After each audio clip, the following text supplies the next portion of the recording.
కానీ మనం ఖండించాల్సింది ఉంది కదా సార్, ఎడ్యుకేషన్ని దూరం చేయడం కావచ్చు, వాళ్ళకి అంటే సెల్ఫ్గా వాళ్ళ ఇండిపెండెంట్గా ఉండడాన్ని నిషేధించడం కావచ్చు, ఇవన్నీ కూడా మనం ఖండించాల్సినటువంటి అంశాలు కాదంటారా?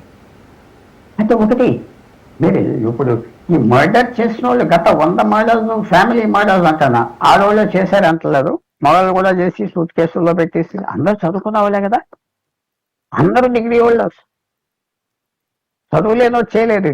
మరి దానికి ఏమంటారు? చదివిస్తే మారిపోతారా? చదివిస్తే ఇంకా వర్స్ట్ ఫెలోగా తయారవుతున్నారు ఆడవాళ్ళు మగవాళ్ళు. అసలు ఏం టచ్ లేకుండా పిచ్చి పిచ్చి ఐడియాస్ వచ్చి చేస్తారు. మీకు నిన్న మొన్న నేషనల్ గా ఆంధ్ర తెలంగాణ ప్రత్యేకంగా చూస్తే ఎన్ని మర్డర్స్ జరిగినాయి ఇలాంటివి చెప్పండి గత 6 నెలల్లో? ఆఫ్ఘనిస్తాన్ లో జరగలేదు. మనం అక్కడ వాళ్ళ మీద వేలు చూపెడుతున్నాం, బాగానే ఉన్నది. ఇక్కడ సంగతి ఏంటి? ఇక్కడ సంగతి ఎవరు మాట్లాడట్లేదు. నన్ను అడిగితే ఇక్కడ ఇంకా వర్స్ట్. ప్రతి 9 ఏళ్ళ అమ్మాయిని ఎవరు పెళ్లి చేసుకోవట్లేదు. 1000 అమ్మాయిల్లో 5 6 అలాగ అవుతున్నాయి. అక్కడ యావరేజ్ 5 6 అవుతున్నాయి. వాళ్ళు కూడా సెక్యూర్గా ఉంటారు అక్కడ. మగవాళ్ళకు కూడా వాళ్ళ కూతుర్లు అంటే ఇష్టం, వాళ్ళు మిస్బిహేవ్ చేస్తే వెళ్ళి కాల్చేసి వస్తూ ఉంటారు, వెళ్ళి చేస్తూ ఉంటారు. వాళ్ళు 6 పిల్లలు పుట్టారని అదేం దూరం చేసుకోవట్లేదు మగవాళ్ళు. వాళ్ళ సిస్టంలో వాళ్ళకి ప్లేస్ ఉన్నది. ఎస్, చదువుంటే బాగుంటుంది, కానీ చదువుంటే మారిపోయి పెద్దవాళ్ళు అయిపోతారని మీరు అంటున్నారు, నేను ఒప్పుకోవట్లేదు. ఎందుకంటే ఈ గత 100 మర్డర్స్ భారతదేశంలో ఫ్యామిలీ మర్డర్స్ జరిగినాయి చెప్పండి. ఉన్నారు కదా, అందరూ చదువుకున్న దానిలో చదువుకున్న వాళ్ళ సంఖ్య ఎక్కువగా ఉంది.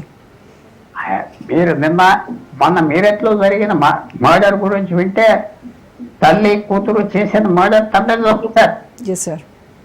అది చదివేరో లేదో తెలియదు, కారణాలు చెప్పుకోవటం మనకు అనవసరం టీవీ మీద. అది అందువల్ల దాన్ని ఖండిస్తే బాగుంటుందే. మీరు మీదే ఖండిస్తే బాగుంటుంది. ఆ ఊళ్ళోకి వెళ్ళి ఎలాంటి రాక్షసులు ఎక్కడ పుట్టారు, మీరేంటి అట్లా తాగుతున్నారు, ఏంటిది? ఒక అమాయకుడిని చంపేశారు, తల్లి కూతురు చంపించేశారు.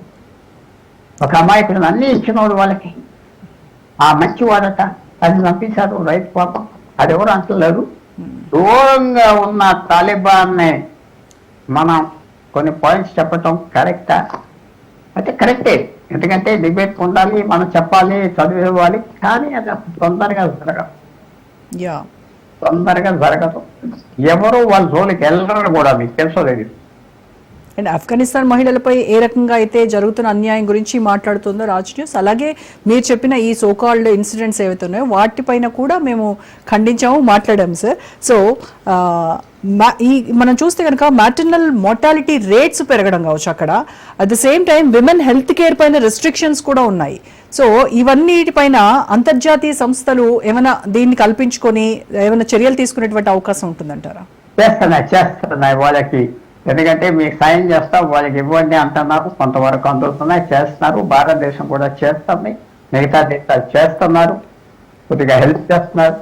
టైం పట్టొచ్చు, అందటానికి టైం పట్టొచ్చు, చేస్తున్నారు. ఆ డెత్ రేట్ ఆడవాళ్ళని తగ్గించడానికి, ఆరోగ్యం ఇవ్వటానికి హాస్పిటల్స్ పెట్టమంటున్నారు. లేడీ డాక్టర్స్ కావాలంటున్నారు. అది వాళ్ళ పద్ధతి. లేడీ డాక్టర్స్ లేరు కదా. ఒక పెద్ద హాస్పిటల్లోకి వెళ్తే 100 డాక్టర్లకి 3 5 లేడీస్ ఉంటారు. ఎక్కడన్నా లేడీ రేడియాలజిస్ట్ ఉన్నారా? చాలా తక్కువ ఉన్నారు. వాళ్ళకి రేడియాలజిస్ట్ ఉంటే లేడీ కావాలంటున్నారు. సో ఇక్కడ రేడియాలజిస్ట్ లేరు, ట్రైనింగ్ అవ్వలేదు అని ఉన్నది. కంటే ముఖ్యం ఏంటంటే ఇప్పుడు భారతదేశంతో మంచి సంబంధం ఏర్పడుతుంది కాబట్టి భారతదేశం కూడా ఎన్ని ఆఫర్ చేస్తాయి. తర్వాత భారత్కి ఆఫ్ఘనిస్తాన్కి 100 సంవత్సరాల నుంచి మంచి సంబంధాలు ఉన్నాయి. అది విశేషమైన పరిస్థితి. అది ఎవరు అర్థం చేసుకోలేకపోతున్నారు ఎందుకు ఉన్నది మంచి సంబంధం. చాలా మంది, లక్షల మంది ఆఫ్ఘాన్స్ ఢిల్లీలో ఉన్నారు, ఢిల్లీ పక్కన ఉన్నారు. వాళ్ళు అక్కడి నుంచి పారిపోయొచ్చి ఇక్కడ ఉంటున్నారు. వాళ్ళకి కష్టం చేస్తున్నాం ఎన్నో. ఇప్పటి నుంచి కాదు, ఎవరైనా వస్తే భారతదేశం రెఫ్యూజీ ఇస్తారు, అసైలం ఇస్తారు. ఆ మంచి సంబంధాలు ఉన్నాయి. భారతదేశం మీద మంచి అభిప్రాయం ఉన్నది. పాకిస్తాన్ ఎన్ని చెప్పినా వాళ్ళు మాట వింటలేదు. మనతో సంబంధం వచ్చాక, మన దేశం చూసాక వాళ్ళు కొన్ని పద్ధతులు మార్చుకుంటారని మనం ఎదురు చూడడం. తప్పకుండా భారతదేశం మంచి ఇంపాక్ట్ ఇస్తుంది తాలిబాన్ మీద. తాలిబాన్లో మార్పు వస్తుంది, భారతదేశంలో మార్పు వస్తుందా? ఆ ప్రశ్న